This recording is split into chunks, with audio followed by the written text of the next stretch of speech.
السلام عليكم ورحمة الله وبركاته.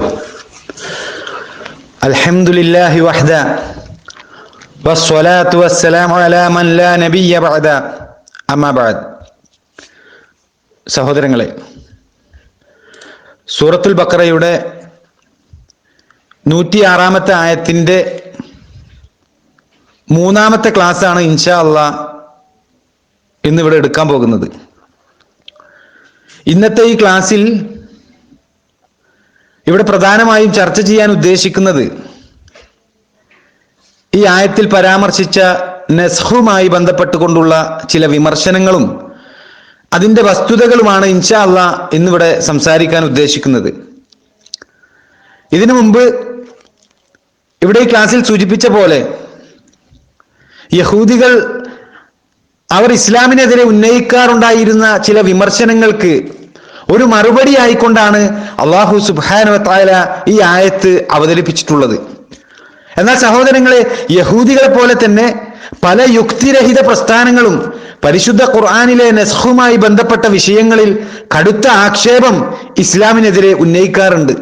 പരിശുദ്ധ ഖുർആൻ ആദ്യമായി നിയമമാക്കിയ പല മതവിധികളും പിന്നീട് തിരുത്തിക്കൊണ്ട് പിന്നീട് മറ്റൊരു വിഷയമാക്കിക്കൊണ്ട് അവതരിപ്പിക്കുന്നത് അത് അള്ളാഹുവിന് പിഴവ് പറ്റിയത് കൊണ്ടാണ് എന്ന് ഇത്തരം ആളുകൾ ജൽപ്പിക്കാറുണ്ട്. സഹോദരങ്ങളെ, വാസ്തവത്തിൽ ഇത് വളരെ ഗൗരവമായ വിമർശനമാണ് എന്ന് നമ്മൾ വളരെ പ്രാധാന്യത്തോടു കൂടി തന്നെ ഇവിടെ നമ്മൾ മനസ്സിലാക്കേണ്ടതുണ്ട്. കിട്ടുന്ന പഴുതുകളെല്ലാം ഉപയോഗപ്പെടുത്തിക്കൊണ്ട് പരിശുദ്ധ ഖുർആനിനെ എതിർക്കുവാനും സത്യവിശ്വാസികളിൽ ആശയക്കുഴപ്പമുണ്ടാക്കുന്നതിനും വേണ്ടി ഇസ്ലാമിന്റെ എതിരാളികൾ ഏത് കാലഘട്ടത്തിലും ഈ രൂപത്തിലുള്ള വിമർശനങ്ങളുമായി കടന്നു വരാറുണ്ട് എന്നത് ഒരു വസ്തുതയാണ്.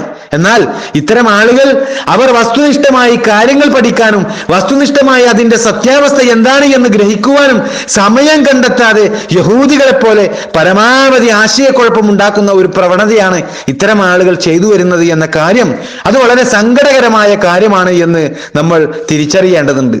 അല്ലാഹു സുബ്ഹാനഹു വ തആല അവതരിപ്പിച്ച മതവിധികളിൽ നസ്ഖ് ഉണ്ടാകാൻ പാടില്ല എന്നും അത് യുക്തിക്ക് യോജിക്കുന്നില്ല എന്നും വാദിക്കുന്ന ആളുകൾക്ക് വളരെയധികം ചിന്തിക്കാൻ ഉതകുന്ന രൂപത്തിലാണ് അല്ലാഹു സുബ്ഹാനഹു വ തആല ഈ ആയത്തിലൂടെ മറുപടി നൽകിയിട്ടുള്ളത്. മാനൻസഖ് മിൻ ആയത്തിൻ ഔ നുൻസിഹാ, വല്ല ആയത്തും നാം ദുർബലപ്പെടുത്തുകയോ വിസ്മരിപ്പിക്കുകയോ ചെയ്യുകയാണ് എങ്കിൽ നഅതി ബിഖൈരിൻ മിൻഹാ ഔ മിസ്ലിഹാ, അതിനേക്കാൾ ഉത്തമമായതോ അതിന് തുല്യമായതോ നാം കൊണ്ടുവരുന്നതാണ് എന്ന അല്ലാഹു സുബ്ഹാനഹു വ തആല നമുക്ക് പറഞ്ഞു തരുന്നത്. അതായത് ഇവിടെ അല്ലാഹു സുബ്ഹാനഹു വ തആല അറിയിക്കുന്നത് തൗറാത്തും ഇഞ്ചീലും സബൂറും ഒക്കെ മുൻകാല വേദഗ്രന്ഥങ്ങളാണ് എങ്കിലും അവയെല്ലാം ദുർബലപ്പെടുത്തപ്പെട്ടതോടെ ഈ വേദഗ്രന്ഥങ്ങൾക്ക് തുല്യമായ രൂപത്തിൽ അല്ലെങ്കിൽ ആ വേദഗ്രന്ഥങ്ങളെക്കാൾ ഉത്തമമായ രൂപത്തിൽ അതിന് പകരമായിക്കൊണ്ട് പരിശുദ്ധ ഖുർആൻ അല്ലാഹു സുബ്ഹാനഹു വ തആല അവതരിപ്പിക്കുകയാണ് ചെയ്തത്. അതുപോലെ തന്നെ നസ്ഖുമായി ബന്ധപ്പെട്ടുകൊണ്ട് പരിശുദ്ധ ഖുർആനിലെ ആയത്തുകൾ പരിശോധിച്ചാൽ ഇവിടെ ഖുർആനിൽ ദുർബലപ്പെടുത്തിയ ആയത്തുകൾക്ക് പകരം അതിന് തുല്യമായതോ അല്ലെങ്കിൽ അതിനേക്കാൾ മെച്ചപ്പെട്ട ആയത്തുകളോ ആയിരിക്കും അല്ലാഹു സുബ്ഹാനഹു വ തആല ആ നസ്ഖ് ചെയ്യപ്പെട്ട ആയത്തിന് പകരമായിക്കൊണ്ട് നൽകിയിട്ടുള്ള ആയത്തുകൾ.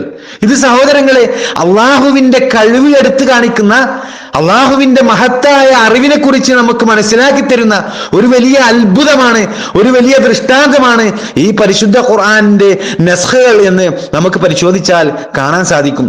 ഉദാഹരണത്തിന് നമുക്ക് മദ്യവുമായി ബന്ധപ്പെട്ടുകൊണ്ടുള്ള വിഷയമെടുത്ത് നമുക്കൊന്ന് പരിശോധിക്കാം. മദ്യത്തിൽ മുങ്ങിക്കുളിച്ച് നിൽക്കുന്ന ഒരു വലിയ സമൂഹത്തിലേക്കാണ് പരിശുദ്ധ ഖുർആൻ ആ മദ്യപാനികളായ ആളുകളെ സംസ്കരിക്കുന്നതിന് വേണ്ടി വളരെ പ്രായോഗികമായി ചില നിർദ്ദേശങ്ങൾ, ചില കൽപ്പനകൾ അല്ലാഹു സുബ്ഹാനഹു വ തആല നൽകുന്നത്. അല്ലാഹുവിലുള്ള കറകളഞ്ഞ വിശ്വാസവും അതുപോലെ തന്നെ മരണത്തിന് ശേഷമുള്ള പരലോക ജീവിതവും കൃത്യമായി ഒരു സമൂഹത്തെ പഠിപ്പിച്ച ശേഷം അല്ലാഹുവിന്റെ മുമ്പിൽ സ്വന്തം ജീവിതത്തെ സമർപ്പിക്കുവാനുള്ള ഒരു മനസ്സ് അവരിൽ വളർത്തിയെടുത്ത ശേഷം മദ്യവുമായി ബന്ധപ്പെട്ടുകൊണ്ട് അല്ലാഹു സുബ്ഹാനഹു വ തആല അതിന്റെ ഒന്നാമത്തെ നടപടിയായിക്കൊണ്ട് സൂറത്തുൽ ബഖറയുടെ 219-ാമത്തെ ആയത്തിലൂടെ പറഞ്ഞു, യസ്അലൂനക അനിൽ ഖംരി വൽ മൈസിർ, നബിയെ, നിന്നോട് അവർ മദ്യത്തെയും ചൂതാട്ടത്തെയും പറ്റി ചോദിക്കുന്നു. ഖുൽ ഫീഹിമാ ഇസ്മുൻ കബീർ, പറയുക അവ രണ്ടിലും ഗുരുതരമായ പാപമുണ്ട്. വമനാഫിഉ ലിന്നാസ്, ജനങ്ങൾക്ക് ചില പ്രയോജനങ്ങളുമുണ്ട്. വഇസ്മുഹുമാ അക്ബറു മിൻ നഫ്ഇഹിമാ, എന്നാൽ അവയിലെ പാപത്തിന്റെ അംശമാണ് പ്രയോജനത്തിന്റെ അംശത്തേക്കാൾ വലുത് എന്ന് അല്ലാഹു സുബ്ഹാനഹു വ തആല പറയുന്നത്. അപ്പൊ നോക്കൂ സഹോദരങ്ങളെ, ഇവിടെ അല്ലാഹു സുബ്ഹാനഹു വ തആല ആദ്യമായി മനസ്സിലാക്കി കൊടുക്കുന്നത് മദ്യത്തിലും ചൂതാട്ടത്തിലും അടങ്ങിയിട്ടുള്ള ഗുണദോഷങ്ങളെ കുറിച്ചാണ്. അല്ലാഹു സുബ്ഹാനഹു വ തആല ഈ വിഷയവുമായി ബന്ധപ്പെട്ടുകൊണ്ട് അവർക്ക് ആദ്യമായി അറിയിച്ചു കൊടുക്കുന്നത്. അതിനുശേഷം അല്ലാഹു മനുഷ്യന് അവന്റെ ജീവിതത്തിൽ ദോഷങ്ങൾ വരുത്തുന്ന ഈ കാര്യങ്ങളിൽ നിന്ന് ഒഴിഞ്ഞു നിന്നുകൊണ്ട് മനുഷ്യന് ഗുണങ്ങൾ നൽകുന്ന, നന്മയിൽ മുന്നേറാൻ സാധിക്കുന്ന രൂപത്തിൽ അല്ലാഹുവിന് ഇബാദത്ത് എടുക്കുന്ന വേളയിൽ ഈ മദ്യത്തിൽ നിന്നും ലഹരിയിൽ നിന്നുമൊക്കെ വിട്ടുനിൽക്കണമെന്ന് അല്ലാഹു സുബ്ഹാനഹു വ തആല കൽപ്പിക്കുകയാണ്.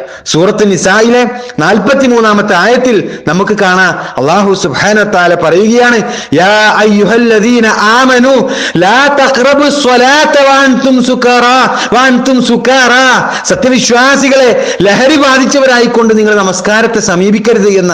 അങ്ങനെ യാ അയ്യുഹല്ലദീന ആമനു, അല്ലയോ സത്യവിശ്വാസികളെ, ലാ തഖ്റബുസ് സ്വലാത്ത വഅൻതും സുകാറാ, ലഹരി ബാധിച്ചവരായിക്കൊണ്ട് നിങ്ങൾ നമസ്കാരത്തെ സമീപിക്കരുത്.